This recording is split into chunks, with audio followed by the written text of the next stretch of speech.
Cette semaine, à Paroles autochtones, quelles sont les origines de la bannique? Oui, bienvenue à Paroles autochtones. Ici, c'est Mélissa Mollin-Dupuis. Alors, pour répondre à la question d'Élisabeth, quelles sont les origines de la bannique?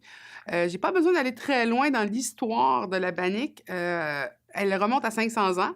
C'est quand il y a eu les premiers contacts avec les Européens qui ont amené la farine de blé et les Premières Nations qui, eux, faisaient aussi une forme de galette ou de pain, mais avec les ressources végétales qu'il y avait autour d'eux. Certains allaient utiliser le cambium, c'est-à-dire la partie qui se trouve entre l'écorce et l'arbre de certains arbres. Je sais que le bouleau pouvait être utilisé ou l'érable. Certains utilisaient même des bulbes comme le kama dans l'Ouest. Les Mohawks utilisaient le maïs, faisaient une farine de maïs.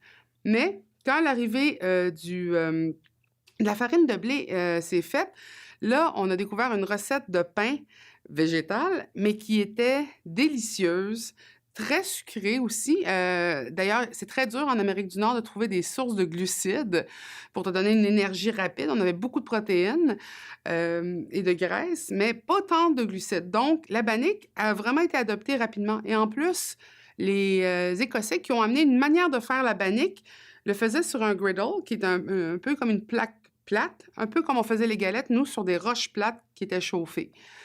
La différence, par exemple, pourquoi on a pris la bannique et non le pain au levain ou à la levure, c'est qu'il se conserve beaucoup plus longtemps.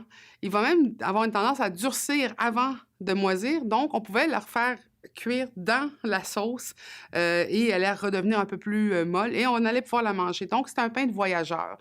Quand tu es chasseur-cueilleur, c'est sûr que tu vas favoriser ce genre de pain-là. Mais la recette s'est modifiée quand même d'est en ouest et du nord au sud parce qu'il existe partout en Amérique du Nord. Donc, certains vont la faire cuire sur le four, dans le four. Nous, chez les Inuits, on va même la faire cuire dans le sable où on va tasser le sable, mettre la pâte, laisser le sable sur le dessus et laisser le pain cuire. Juste gratter un peu, il n'y aura pas de sable dans le pain et ça va être délicieux.